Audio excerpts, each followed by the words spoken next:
Right, hello and good afternoon everybody, and welcome back to the Proud Terriers YouTube channel.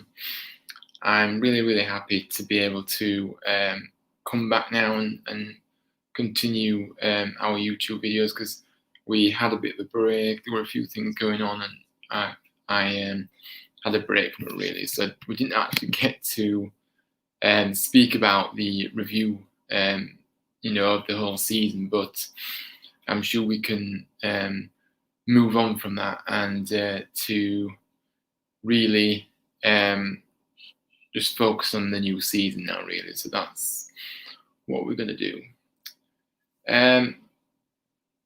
So as you all know, it is Pride Month, so I'm very proud to be able to celebrate this month and to really do my bit to raise awareness and to really help our community to be able to be themselves. And I think in football it's been a big issue, and like I said, I'm not shied away from that, because like I said, my experiences within the game has been really difficult, and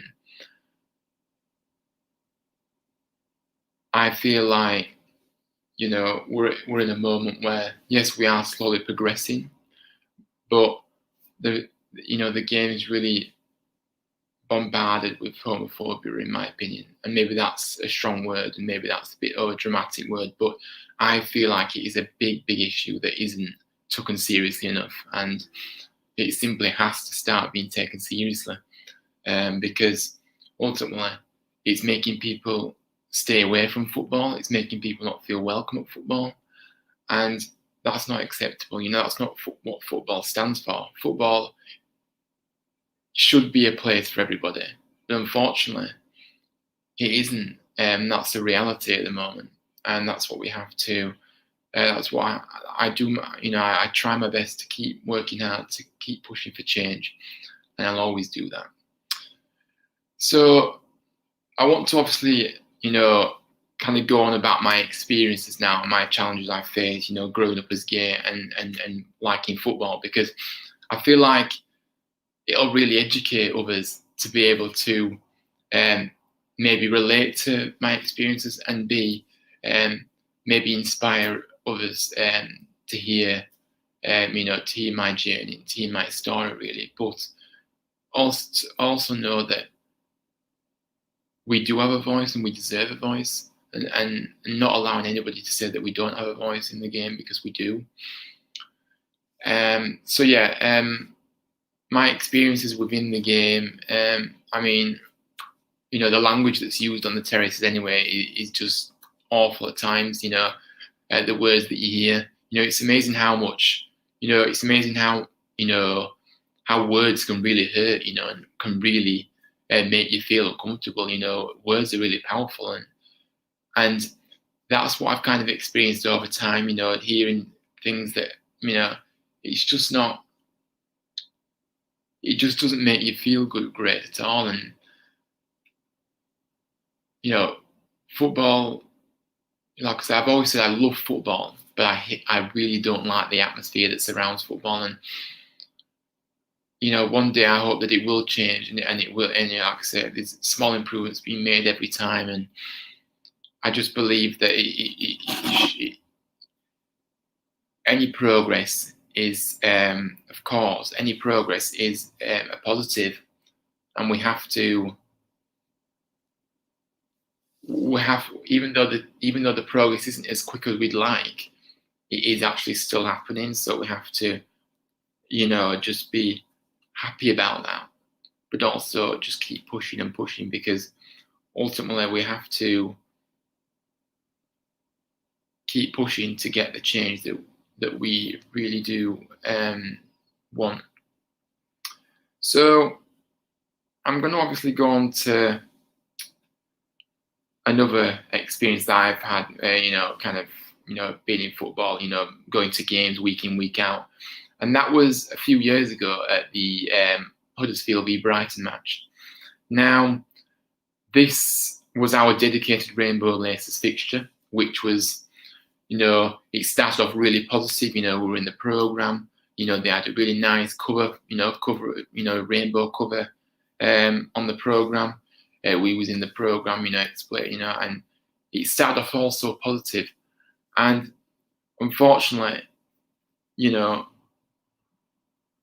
a few had to ruin that day, and like I say, there were homophobic chanting towards the Brighton fans, which I was absolutely disgusted about, and I was really angry about, and I couldn't actually believe what I was hearing, really, because I'd never actually experienced anything like this down at our stadium, and to hear it, I can't explain how.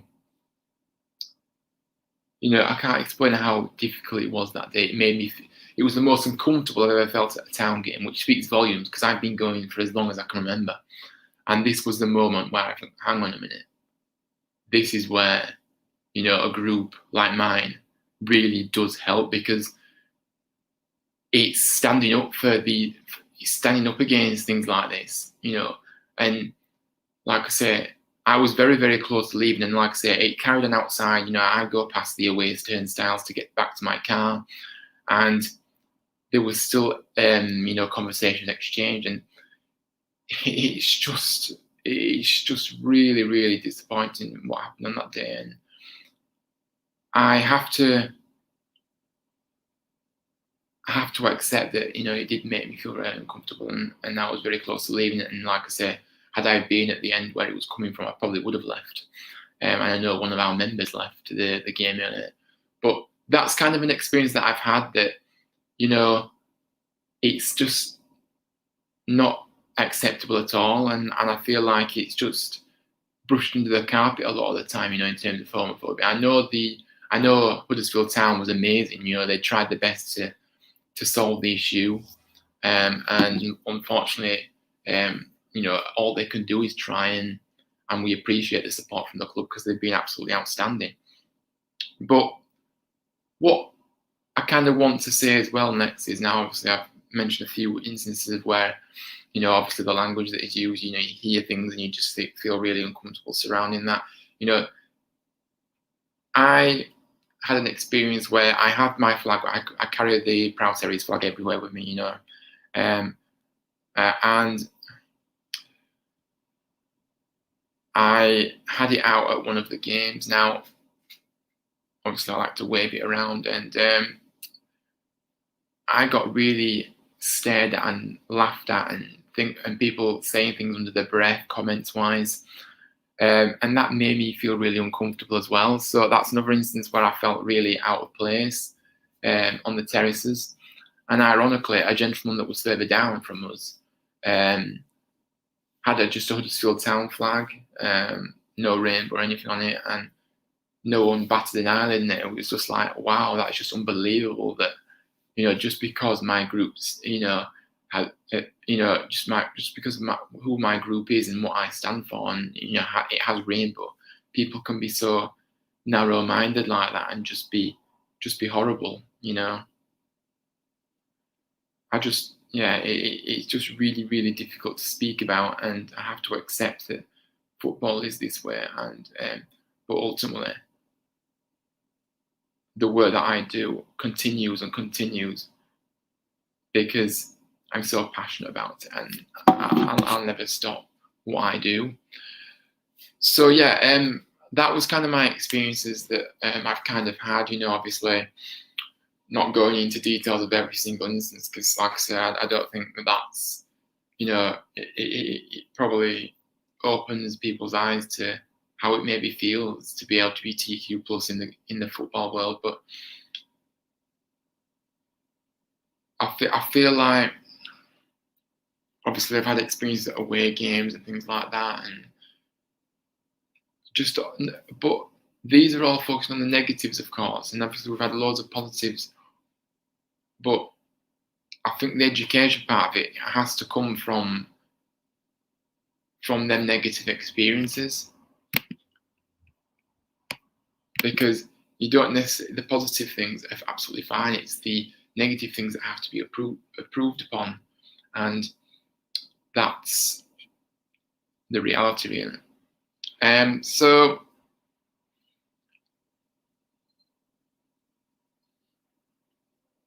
So I'm gonna go on to talk about, the importance of a group like mine, and kind of link it back to, what I've just been talking about in terms of the experiences and challenges that I've faced. Because ultimately, I feel like, the experiences and the challenges that I face in football shouldn't be happening. And I think a lot of people recognize that, that. And the hard thing to say is that, football isn't welcoming to everybody. And that's that's the sad thing.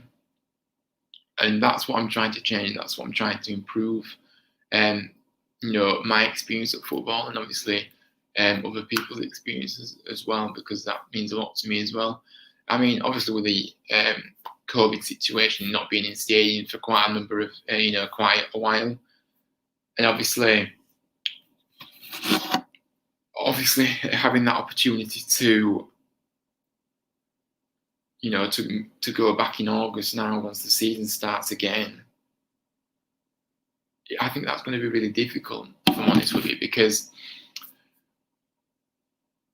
as much as I really am looking forward to going back, there's that sense of,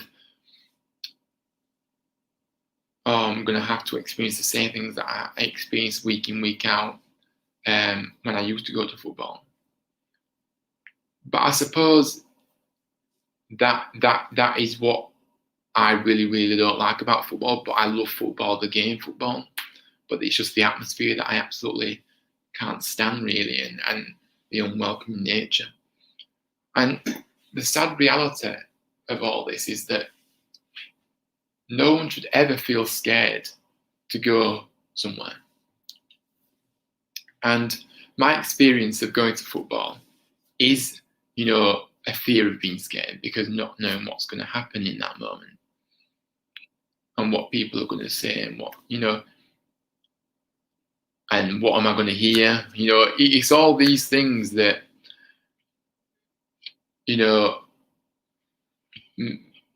isn't necessarily acceptable, and that is something that is really difficult to speak about, and to actually accept that I'm not going to shy away from that. Actually, going to football, I don't feel necessarily 100% safe because of my sexuality. And for me,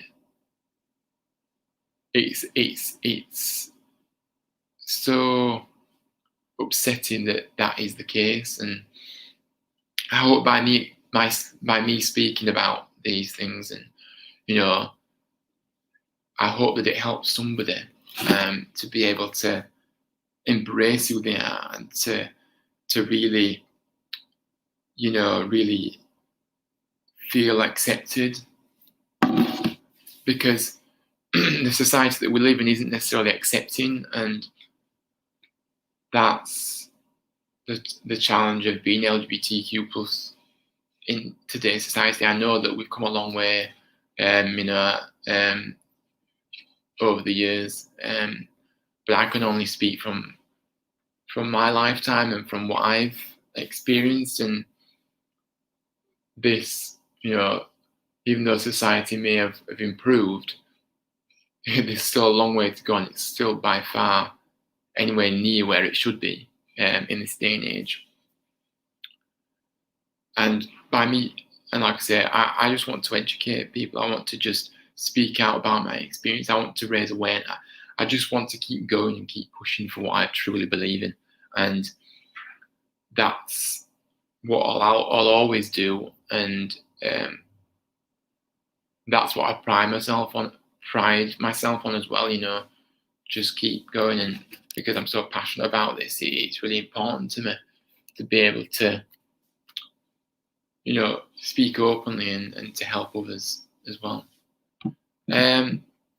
So yeah, I kind of wanted to touch upon that first, obviously with being Pride Month, so I want to just give a quick shout out to sports media LGBT+, who have been sharing some really inspiring stories throughout the month so far. and continue to do so outside of these months as well, because it is important to keep raising awareness, even if it isn't Pride Month. But obviously with Pride Month happening this month, it's important to highlight the issues that people in sport face. And like I say, if you want to head over to their page, you will really find some really useful and interesting articles to read up on there for sure. So yeah, I wanted to highlight that. Also, I think it would. Sorry, I'm losing my thought now.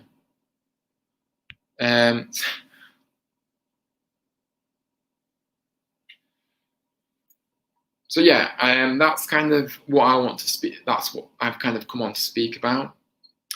But what I'm going to do is just talk a bit about town, and then if I remember anything that I want to come back to, I will come back to it. So obviously, as you know, we haven't done one for quite a number of weeks now. In fact, it's probably going on months actually. But so we want to talk about town now. Obviously, I've spoken about my experiences and the challenges that I faced within. So hopefully that's helped a few others and really educated others. So let's talk about town now then. So I think the perfect way to start is obviously reflecting on last season. We know that the second half of the season was nowhere near good enough, and we have to accept this, and we have to move forward with this for sure. But obviously, I think we was all kind of expecting, once the season was over, the transfer news and everything started escalating. Obviously, who's coming into the club, who's going, and so I want to give a really special mention to Christopher Schindler, who I must say, a total utter professional on and off the pitch, a true credit to himself and his family. And I just want to say on behalf of everybody at Proud Terriers, thank you so much, Chris, for always putting in absolutely everything you've got every time you stepped out onto the pitch. Thank you so much for all the incredible memories that you provided us with. We don't need to remind everybody of them, but a true professional, and he'll always be welcome back at our club. And I think it was such a sad day when it was actually officially announced that he was leaving, because I feel like he deserved a better send-off than what he did. Obviously, he was injured all season as well, which didn't, most of the season, which didn't help, and he deserved a send-off from the fans as well. And like I say, an absolute legend, and will always be in our hearts. And like I said, the moment at Wembley will stick with us all forever. And yeah, as you can see, I've got obviously the Schindler. I'm trying to point, but I can't seem to. There we are. So behind me, if you can see at the top here, that's obviously the Schindler winning moment, which is, like I say, incredible. So yeah, I think it was important to start with that though, because like I say, Schindler was just such a gracious and such an amazing, incredible human being, and like I say, we really enjoyed his time with us, and and the journey that we went on, and yeah. So that's what I want to say about Christopher Schindler. So yeah, thank you for all the memories, Chris, and all the best for the future. Thank you. So obviously with the outgoings, few surprises and a few, obviously not so surprised about the outgoings as such. But I think one thing is to say is that we really have got, a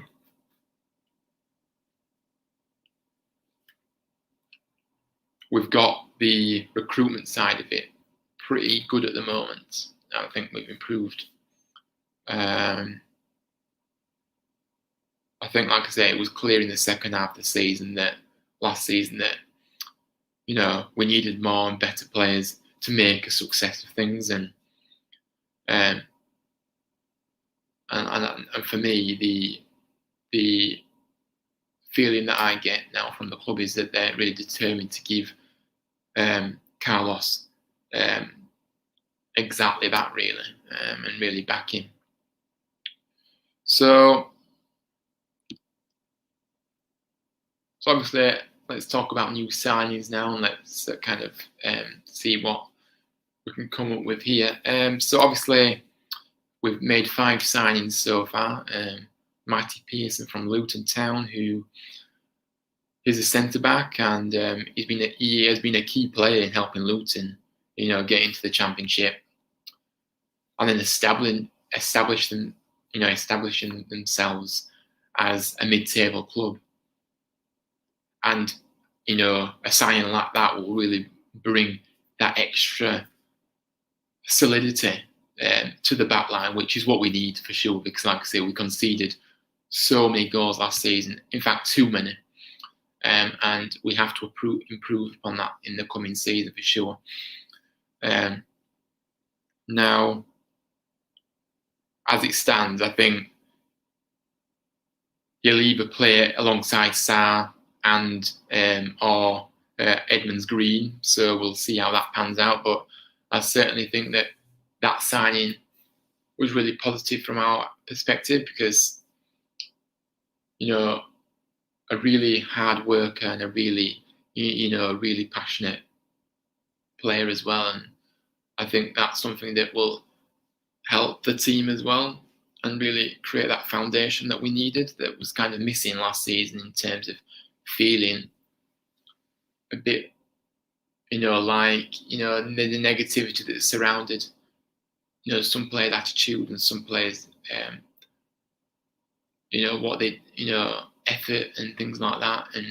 And so I think that he definitely fits the bill. So like I said, that first signing really kick-started our number of signings that we've made so far. And then obviously this next person needs no introduction, of course, Jordan Rhodes. And I think he comes to the club with a big point to prove, really.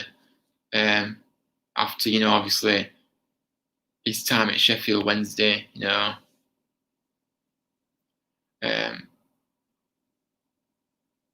and then he kind of went to Norwich, but he's kind of got a point to prove in terms of he's not really done much the past few years, but he's come back to a place where he was very successful, and really, we remember the amount of goals he scored. We remember his, if he gets a chance, we know he'll finish it, and I don't think he ever lose that. And I think what's been lacking for him over the years is that he's really struggled to stay in the side. He's really struggled to keep fit, maybe a few injury problems. And sometimes it just takes a move back to somewhere where you've been really successful to kickstart that again. And I really and truly believe that having Jordan back is a big plus for us, regardless of his form the last few years, because, like I say, he's a born goal scorer and he will score goals for you. So he's really promising, and really looking forward to seeing him back playing for the club for sure, definitely. And like I say, an out-and-out goal scorer. He'll score you goals if he gets a chance. I still believe that, regardless of his form. So yeah, I'm really looking forward to seeing him. And again, another really, really good signing that the club have made. So credit where credit's due.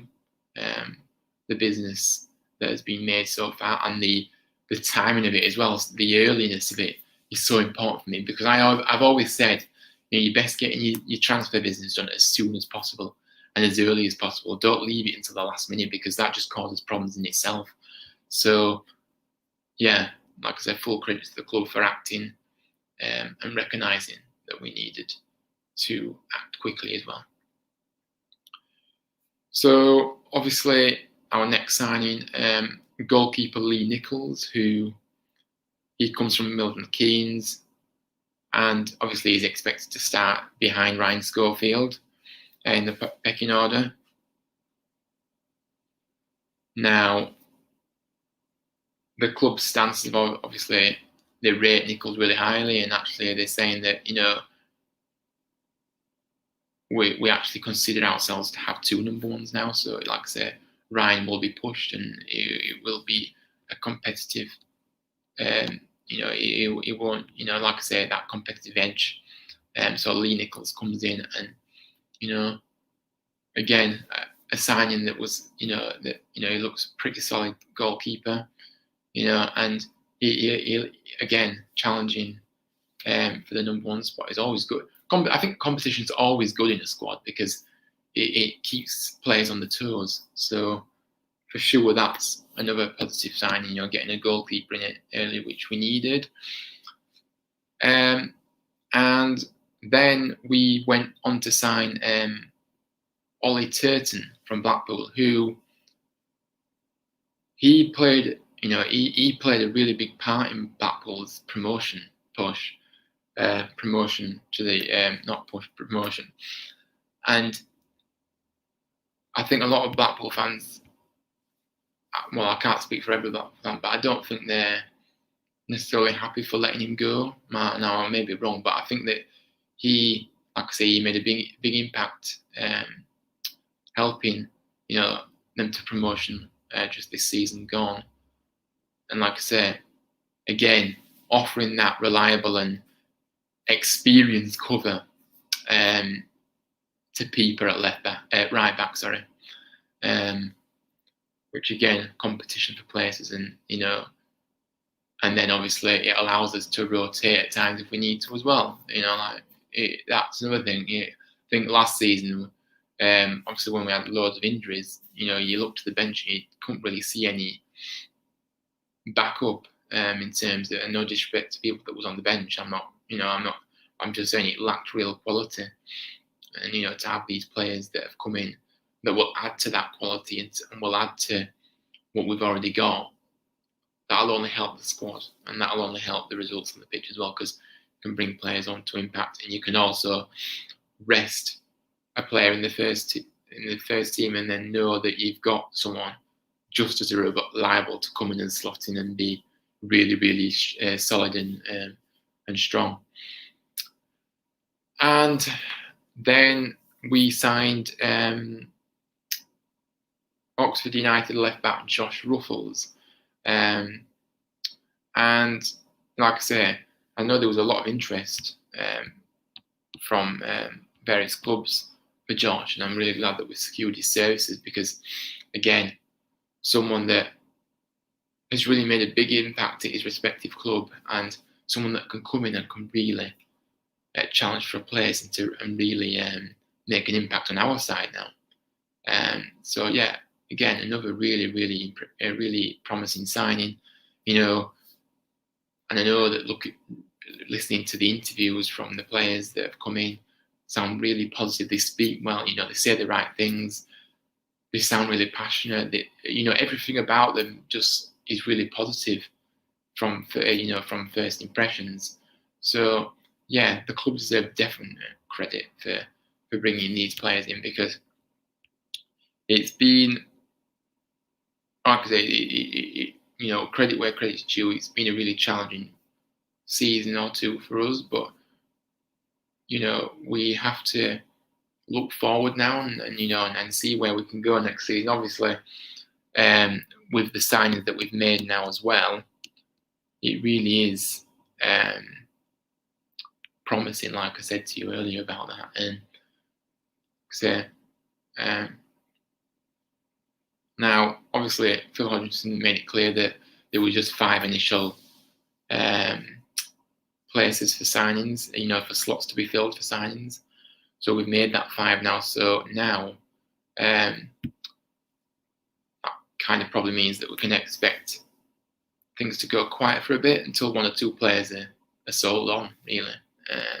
So Juninho, Kuna and Benza are believed to have their contract extensions triggered with a view to a sale. So now, if we can get, if we do sell them, then it allows money to be freed for other potential signings that we can bring in, and then obviously.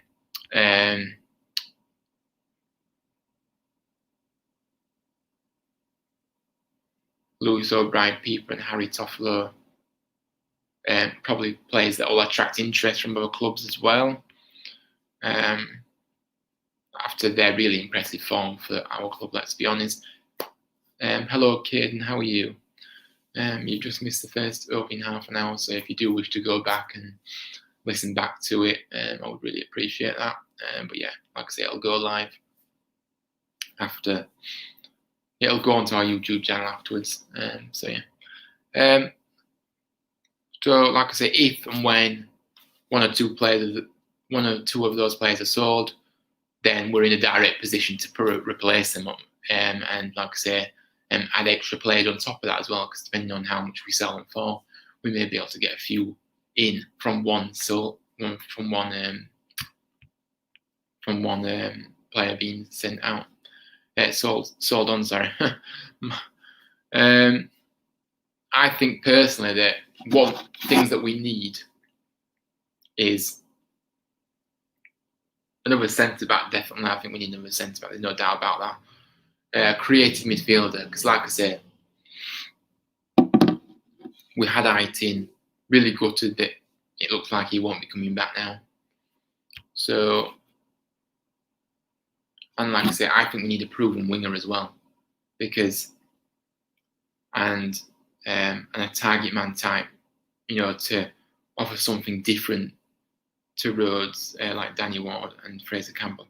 And like I say, maybe adding another third goalkeeper would be, something that we should look to as well. Now, obviously, loans are another big thing that you don't necessarily have to buy to get players in. So, like I say,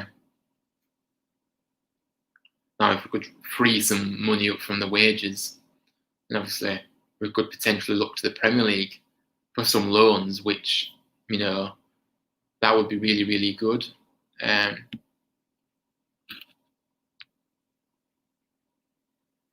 Obviously, the club's policy has remained the same in terms of they only tend to use the Premier League loan market to add the kind of quality that is completely unattainable elsewhere. For example, with like Rowe, Aaron Moyen, Smith Rowe, for instance.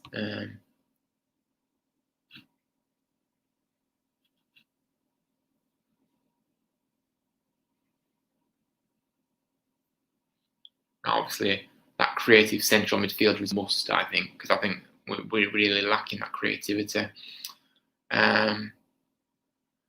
Like I say, it looks like Aitin won't be coming back, sadly, which is a real shame because, from what we saw of him, it was really, really quality and really a real talent. But yeah, but that maybe is a potential for a loan signing to come in that creative central midfield zone. I think we, like I said, the centre back situation as well.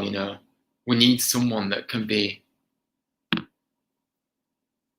really comfortable on the ball and to be really confident. Like I say, Naby was quite inconsistent last season, and as of quite a lot of the players were not picking at just one. But like I said, I feel like we need to add a few more in, add a few more players in, and like I say, it'll be interesting to see what happens over the coming months, for sure, before the season starts in August.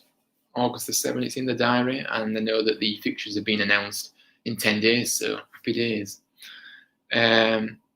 Like I say, I think it'll be really interesting to see how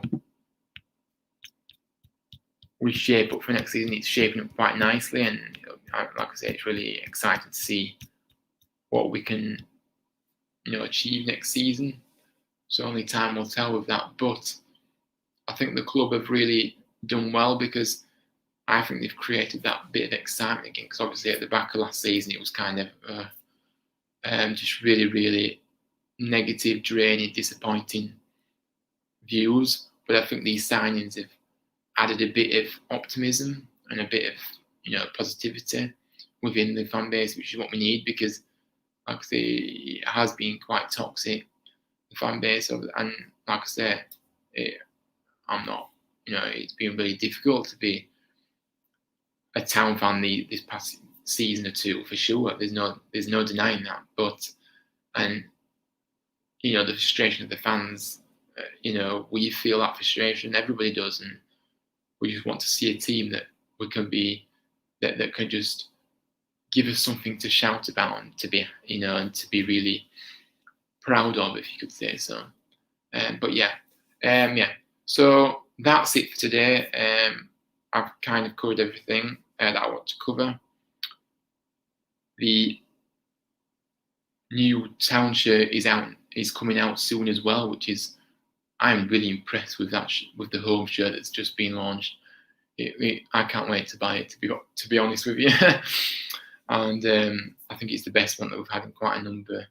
Obviously, it's a beautiful tribute to the obviously with the anniversary of the FA Cup winners in 1921-22, and but yeah, it's a beautiful tribute and a beautiful shirt. So I don't know why I felt like I needed to say that, but I thought I would anyway.